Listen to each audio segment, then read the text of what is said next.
भाटी जी, भाटी जी, भाटी जी, आपका view point जानना चाह रहा हूं जी, समाजवादी पार्टी के नेता। मैं ऐश्वर्य भाई एक टिप्पणी मैं आपके प्रश्न पर करना चाहता हूं और एक टिप्पणी मैं सुधांशु जी के वक्तव्य पर करना चाहता हूं। कर लो सर। किसने आपने 3-4 बार ये प्रश्न उठाया कि केजरीवाल जिन लोगों के लिए बोलते थे, उन्हें जेल भेजने की बात करते थे, आज वो उनका साथ क्यों दे रहे हैं। तो मैं आपको ये पहले गलत थोड़ी कह रहा हूं सर कि राजनीति में जो इस स्तर तक व्यक्ति पहुंचते हो, उन्हें इतने छोटे दिल और दिमाग से नहीं सोचना चाहिए। अंडरस्टूड। छोटे इसका मतलब जनता को बेवकूफ बनाने के लिए बोलते रहो। आदमी बड़ा महान विचारधारा उसकी होती है तब। भाटी जी, आप एक समय नहीं सुनिए, मैं आपसे बात कर, देखिए मैं आपसे बात तो करूंगा, आप ये मत बोलिएगा टोक रहा है। आपने बात बोली, आप मुझे बात बताओ भाटी जी, आप एक समय वरिष्ठ पत्रकार भी रहे हैं। एक नेता ये कहता है कि मैं दुनिया बदल दूंगा, मैं देश बदल दूंगा, मैं राजनीति बदल दूंगा, मैं राजनेताओं को बदल दूंगा। ये राइट में भी खराब है, ये लेफ्ट में भी खराब है। मतलब आधे इधर वाले आधे उधर वाले, सिर्फ जो थोड़े मेरे पीछे हैं वो ठीक है, राइट। अब क्योंकि उसको बड़ा बनना है तो लेफ्ट वाले भी ठीक हो गए, राइट वाले भी ठीक हो गए, है ना। लेफ्ट वाले तो वो किसको बेवकूफ, आप इसको महानता कह रहे हो। मैं कह रहा हूं संजीव झा जी की party took everyone for a ride, और आप कह रहे हो ठीक है। आप अखिलेश जी से बात कीजिए, अखिलेश जी आपको बताएंगे। Was Akhilesh ji happy rally में कि आखिरी में प्रियंका गांधी वाड्रा को बोलने दिया? प्रियंका गांधी वाड्रा अखिलेश जी से बड़ी नेता है। भाटी जी, आप भी जानते हैं अंदर खाने क्या चल रहा है।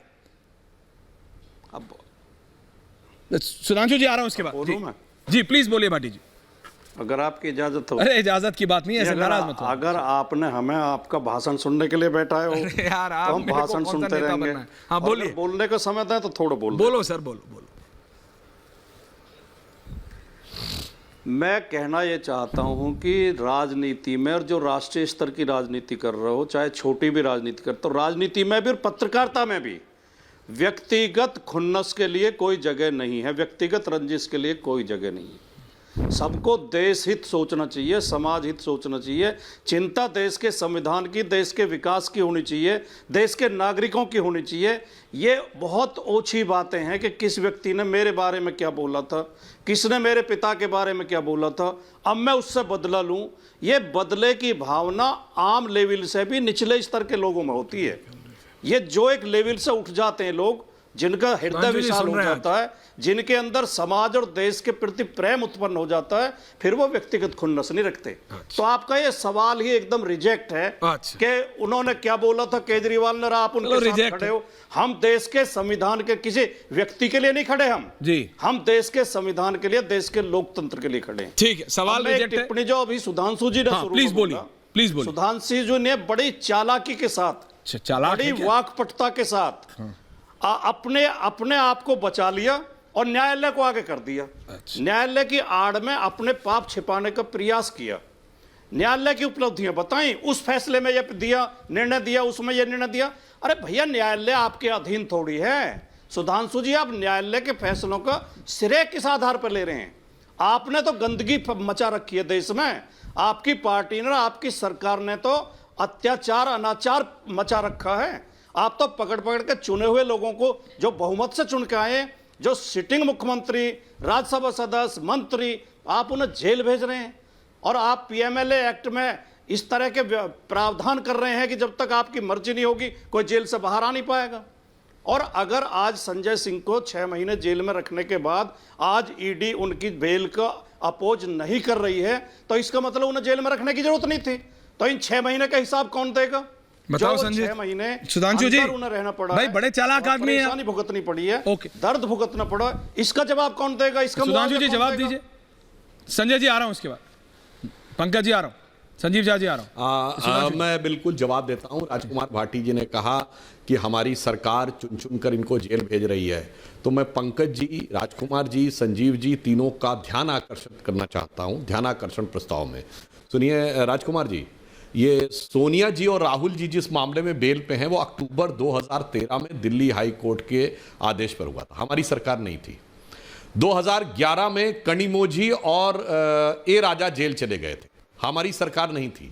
2010 में सुरेश कालमाड़ी जेल चले गए थे, हमारी सरकार नहीं थी।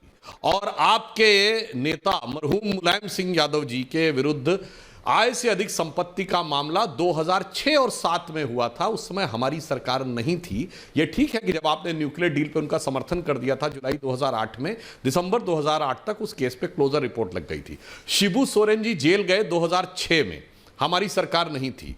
करुणानिधि जी जेल गए सन 2000 में, केंद्र में हमारी सरकार जरूर थी, परंतु वो जयललिता जी आपको टोकना अब जयललिता जी जेल गई 1996 में। श्री लालू प्रसाद पुराने किस्से गिनवा रहे हैं, वर्तमान विषय पे बोलिए। क्या सत्य केजरीवाल, बोले? संजय सिंह, मनीष सिसोदिया पे बोलिए। अरे भैया मैं पूरी बात बोल रहा हूं, काहे आप तड़फड़ाने लगे? मान्यवर मैं अपनी पूरी बात बोल, अरे भाई बोल रहा हूं। जवाब आपको इनकी देखिए, अरे पूरी बात तो होने दीजिए, तो वर्तमान बताएंगे ये रोग कितना पुराना है। अब पूरी बात देखिए, आप डिस्टर्ब करने लगे, मैंने डिस्टर्ब नहीं किया। और सुनिए पूरी बात, लालू प्रसाद यादव जी सन 97 में जेल गए, जयललिता 96 में जेल गई, झारखंड मुक्ति मोर्चा रिश्वत कांड 1994, और सुनिए बोफोर्स कांड 1987, 1990 में राजीव गांधी पे एफआईआर। पिछले 30 साल से जेल में आने जाने का खेल चलता आ रहा है, और कह रहे 2014 के बाद जेल बोला गया। ये आपको आईना दिखाया, हैसियत हो तो एक भी चीज गलत बोली हो तो बताइए। 25-30 सालों से जेल आते जाते रहे और कह रहे हैं हमारी सरकार जेल भेज रही है।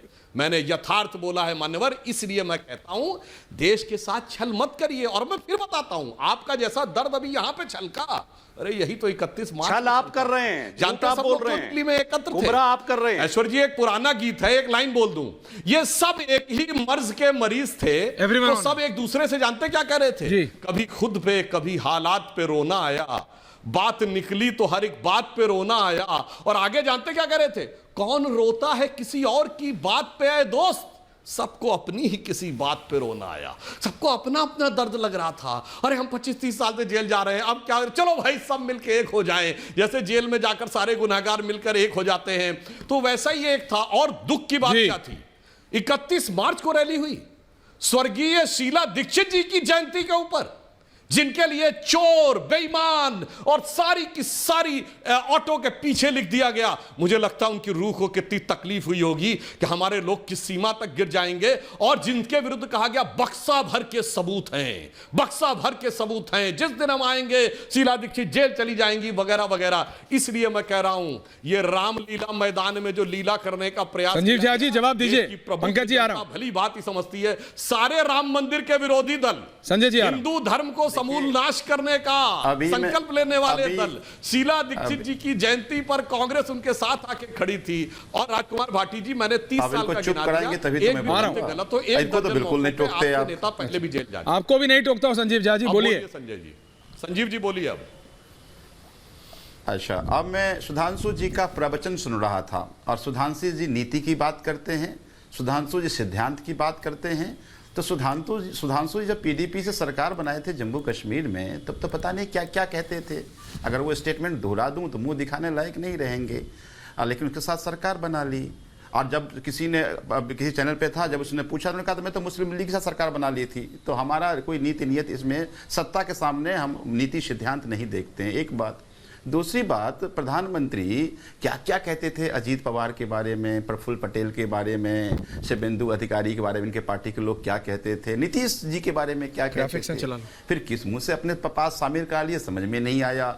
और फिर इनके पास जब आ गए तो सारे के सारे ईमानदार बन गए, वो समझ में नहीं आया। तो वो नीति क्या थी, वो नियत क्या थी, एक बात। दूसरी बात, जब आप कह रहे हैं, एक बात समझिए, आज संजय सिंह जी को बिल का अपोज नहीं कर पाया ईडी, तो इसका मतलब है कि ईडी फर्जी तरीके से उनको जेल में बंद रखा था ना। क्यों संजय सिंह को जेल में बंद रखा था? क्योंकि संजय सिंह प्रधानमंत्री की पोल खोल रहे थे कि प्रधानमंत्री जी की अदानी से दोस्ती क्या है। तो अगर सवाल खड़ा कर दिया तो जेल में बंद कर दिया। तो अगर सवाल पूछने वाले को जेल में बंद कर देंगे, अगर सवाल पूछने से आपको डर लगने लगे, तो इसका मतलब जनतंत्र खतरे में है ना। फिर विधायिका नहीं रही, फिर कार्यपालिका नहीं रही। तो अगर विधायिका कार्यपालिका नहीं रही तो फिर जनतंत्र कैसे सुरक्षित है? तो ये तो बड़ी लड़ाई है। और जब ये बड़ी लड़ाई है तो सभी पार्टी इकट्ठा होकर लड़ रहे हैं, क्योंकि देश तानाशाह के हाथ में ना चल जाए। और देश का चौथा स्तंभ पत्रकारिता को कहा जाता है। और मैं कभी नहीं देखता कि आप इनसे, आप कभी बगल में सवाल पूछ लें कि भैया ये इतने ईमानदार, पहले जिसको बेईमान कहते थे, अच्छा? उसको कैसे अपनी पार्टी में शामिल कर लिया।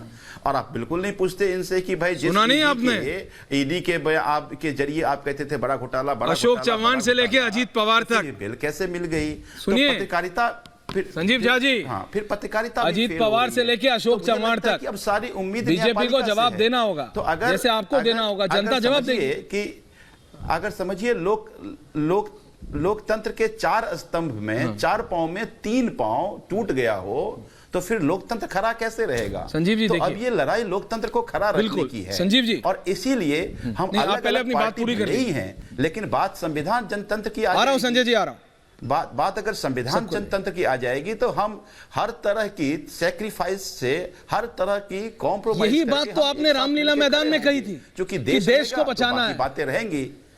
संजय जी, आपको याद है, आप थे तब भी, मुझे याद, बिल्कुल कहा था। रामलीला और मैदान देश में भी को यही कहा बचाना- गया था, देश को बचाना है। नहीं, लड़िया, बिल्कुल था। I am speaking. हाँ,